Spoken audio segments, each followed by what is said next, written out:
Hello, you're watching the Nouvel Esprit video series on the theology of the body. This video is dedicated to audience 33. We are your hosts. I am Jeremy Hossotter. And I'm Guillermo Moreno. All right. So in the previous audience, we were introduced to the term appropriation, and now we're going to examine that. So our focus is the verse from Genesis 3, verse 16, and I'll go ahead and read that. Quote, "Your desire shall be for your husband, but he will dominate you," end quote. So man now relates to woman such that she is an object to appropriate and is no longer considered as gift. So appropriation is defined as, begin quote, the action of taking something for one's own use, typically without the owner's permission, end quote. And that's from the Oxford Dictionary. So the man relates to the woman in a way that now she becomes an object for him to take for his own use.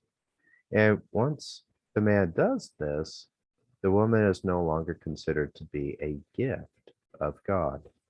She is just now some object to be used like a hammer or a saw or something else.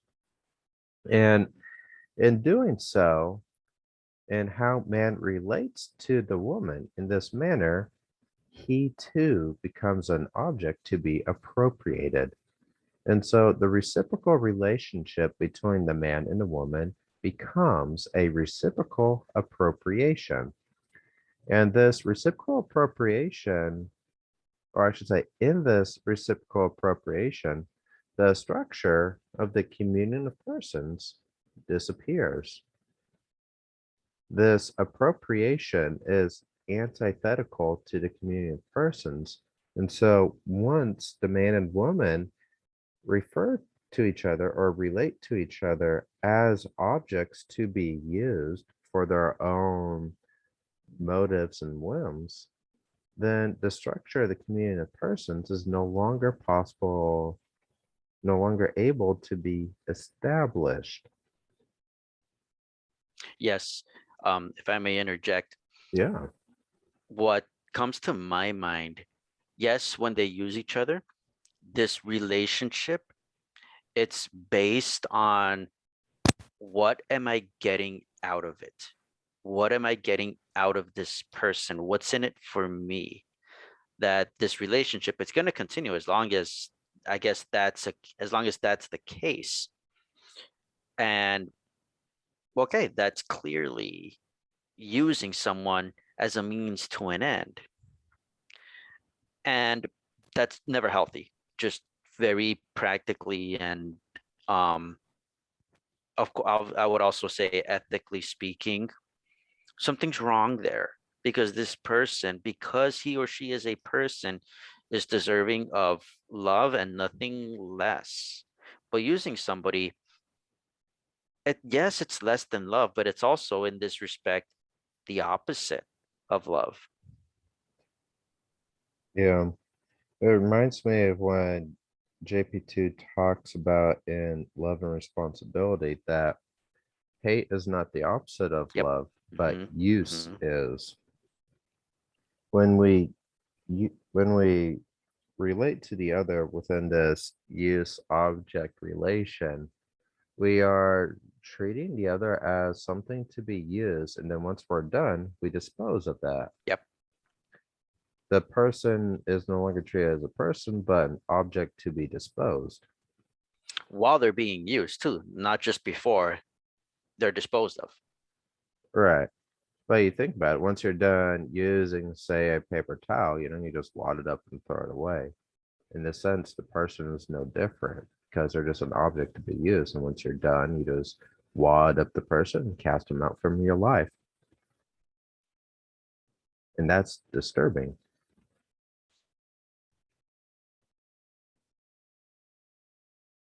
And that's what precisely the problem that JP2 is bringing to our attention.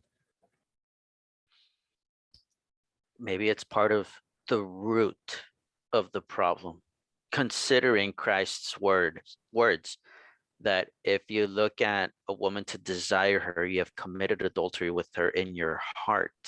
Oh yeah. Yeah.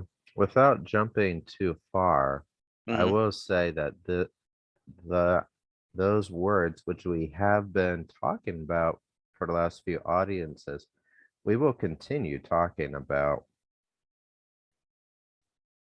So, Excellent. in fact, we are in audience 33, and we have just offhand, I'm remembering that the next 6 or 7 audiences, we are diving into this further, these ideas. Awesome. Hmm. Um, did you have anything else, Guillermo? Nope. No? Okay.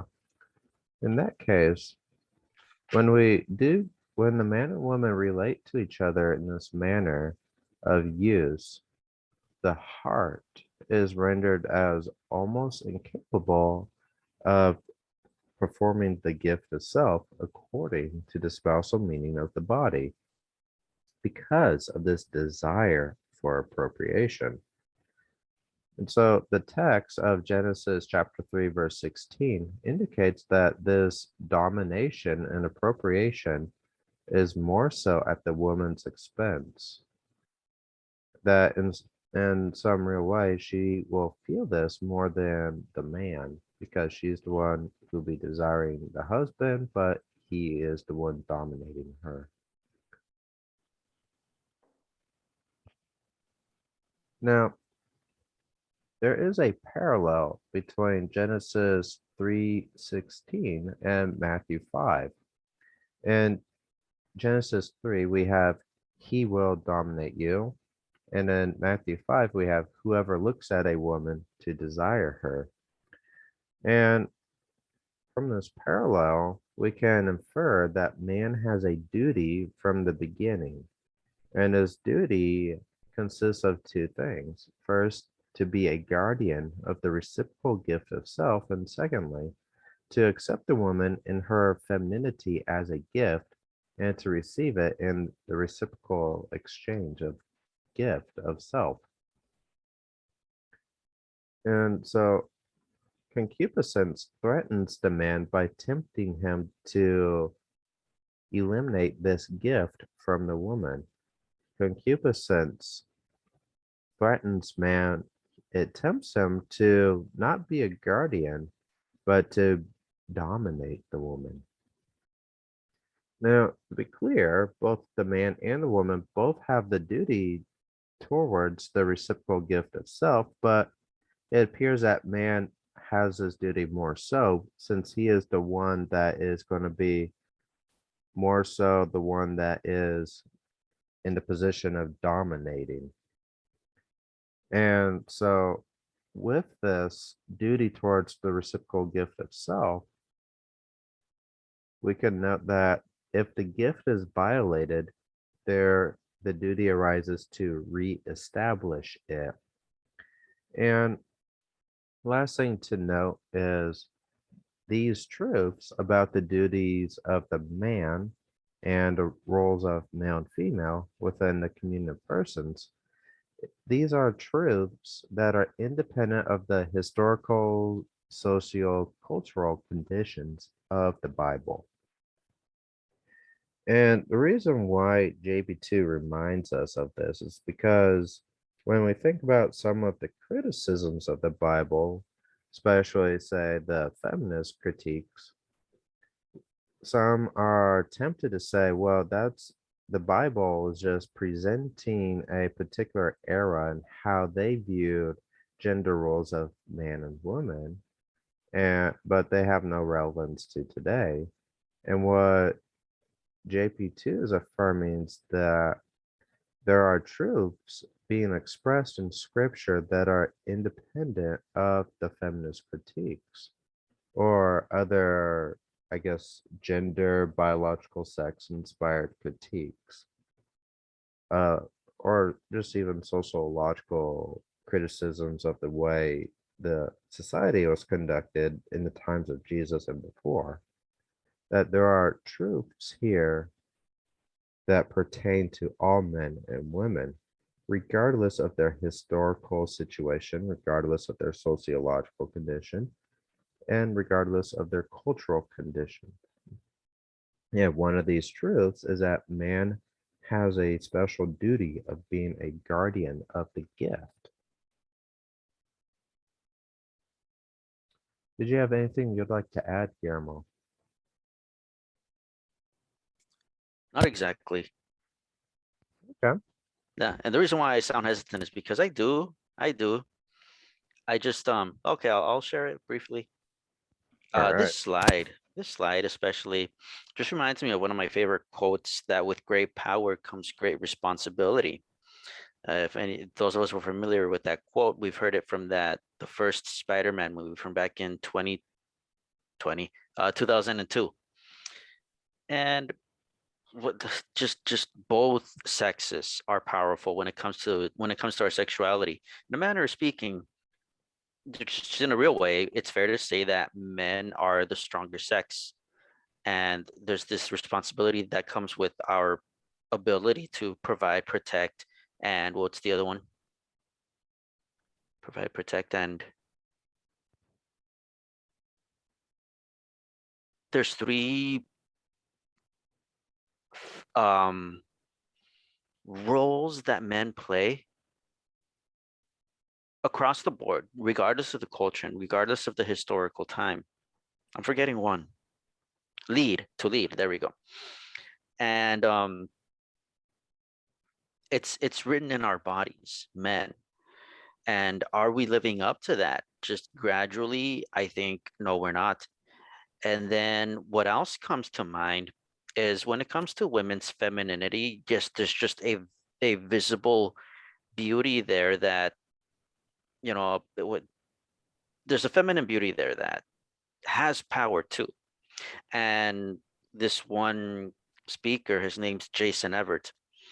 I really like how he says in one of his talks, when he's talking to the girls, when he's addressing the girls more specifically about modesty and just how that is manifested in living out purity of heart. He tells women, like, women, you have the power to turn a guy's head, yes, but you also have the power to turn a guy's heart. So in the way that women dress, when it comes to modesty, you know what? It's them fulfilling their responsibility with the power that is granted to them by virtue of the fact that they are women. All this is just hitting me like a landslide with just witnessing this, the content in this slide. That's all. Yeah, thank you for that, Guillermo. Yeah. Yeah. No, I appreciate those comments. Just kind of how we see that today, Mm-hmm. and just I guess a contemporary author or speaker to help kind of relay this. Yeah. Um, Another interesting person to reference is Edith Stein's book, Mm. Essays on Women, where she talks about kind of the essence of femininity. So that's another interesting Oh, book. thank you. If for the listener, if they're looking for something a little bit more philosophical, Edith Stein's an interesting person because she was born a Jew, became either agnostic or atheist, and then she became a trained philosopher under Edmund Husserl. So she was part of the phenomenological tradition. She discovered the Carmelites, became a Catholic nun, and through Catholicism discovered Thomism. And so she became a student of both St. Thomas Aquinas and Edmund Husserl. Then she died as a martyr at Auschwitz. That's intense. Yeah, no, it's quite remarkable. But back in the 30s, she wrote some essays that she gave as talks on kind of on the essence of women, and that was collected in Essays on Women, her book. So I mentioned that because there is a little bit of Edith Stein in the background of the theology of the body, but that's beyond this video. Yes. St. John Paul II was an admirer of Edith Stein. All right. Maybe we should come back to theology of the body now. Did you have anything else, Guillermo? I do not. Okay. In that case, let's see. Okay, I'll move one side. The loss of another meaning. Now, just a warning to the listeners, the following part of the audience becomes very technical. It's a very philosophical analysis. So, concupiscence in the previous audience, we saw cause all kinds of damage concerning the relationship between man and woman and how they relate to each other and how man and woman experience themselves as persons. And now JP2 wants to bring to our attention another loss of meaning. So to recall, concupiscence renders the body into terrain for appropriation. Concupiscence deprives the man and the woman from being able to relate to each other according to the spousal meaning of the body. And on top of this, concupiscence is a loss in a meaning of my. So, what we're going to investigate now is the meaning of my. That's right, the word my. So, when we talk about the love between a man and a woman, it is expressed through my, like my love for you. So we have a kind of material meaning of my as the relation of possession in the context of love. This is a personal analogy of such relation. And keep in mind, analogy indicates both similarity and a lack of identity. There's something relatable, but not completely the same thing, not complete identity. And so we need to keep in mind this kind of concept of personal analogy that there is a my in relation to possession, but it's in the context of love, so it does not quite match this relationship, this possessive relation. And so there are going to be two meanings of my. So belonging in its original specific meaning is the relation of an object to a subject, a relation of possession and property, a object as a piece of property belonging to a someone. And so we have what I call a positive and negative meaning of my. JP2 does not call these a positive and negative meaning, but I took the liberty of organizing it in this manner. There is what we mean by like a positive meaning is a meaning of my that belongs within the contours of this personal analogy, whereas the negative meaning is in reference to this original meaning of belonging. And so this original meaning of belonging interprets my strictly in terms of possession and property as an object belonging to someone.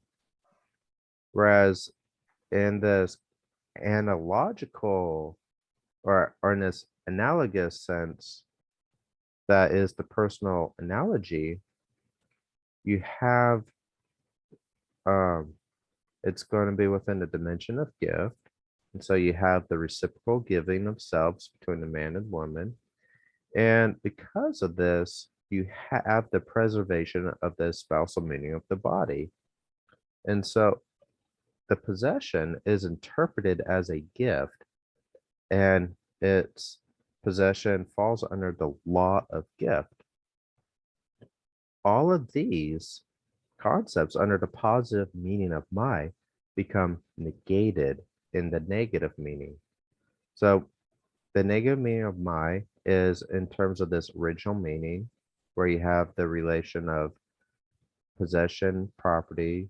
The person's a prop is an object of property owned by someone. And so this relation has no reciprocal giving. It loses the spousal meaning of the body, and it belongs to within the dimension of concupiscence. And this possession is a possession as a property. So the other person belongs to you as property under this, and it falls under this law of property.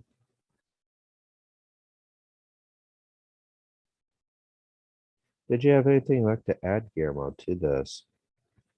I do not. Okay. In that case, I think we'll move on. I think this table gives a nice outline of the two meanings of my. It does. These two meanings of my in the text are kind of mixed together across a couple articles. And so I just separate it out, make it look more presentable. All right. So the consequences of this negative meaning of my then. So the possession of the other person is interpreted as property. And property implies the concept of enjoyment. So objects I own or possess are at my disposal to be used as I see fit and to be enjoyed by myself. And concupiscence pushes the man towards enjoyment at the expense of personal analogy. So the disinterested gift of self is in essence excluded by this concupiscent inspired egotistical enjoyment. And so, as we've talked about before, there's a war between the body and spirit, and this is introduced by concupiscence. And this places man within an almost constant danger of evaluating the other person in terms of a desire of the body, treating the other as an object to be possessed, used, and enjoyed according to his whim. Let's see here. Do you have anything else you'd like to add, Guillermo? No, I do not.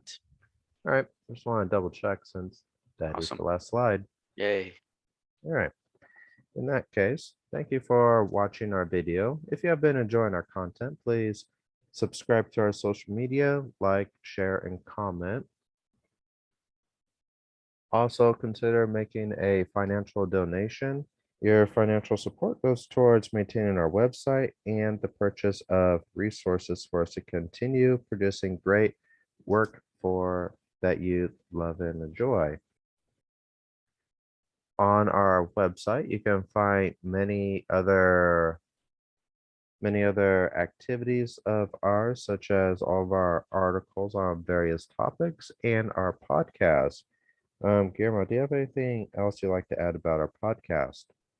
Yes, on our other podcast series, we talk about a diversity of topics, including trends in culture and politics. We address these from a Catholic personalist perspective. Now, we upload our episodes onto buzzsprout.com, and you can find our page from Buzzsprout on the Nouvel Esprit website. And you can listen to us directly on Buzzsprout, or you can use it to access our episodes on other major platforms for podcasting, including Apple Podcasts, Google Podcasts, and Spotify. All right.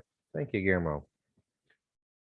If you are wondering just where at to find all of our social media profiles and where to get links for our Patreon, etc., you can just simply go to novelesprit.com/subscribe. There we have links for it all of our social media handles and our various distribution platforms for the podcast. Do you have anything else you'd like to add, Guillermo? Yes, I would like to ask our viewers and listeners to keep us and our mission in your prayers. Yeah, thank you for that, Guillermo. Please pray for us. And with that, I'm going to say goodbye. Bye, everyone. God bless.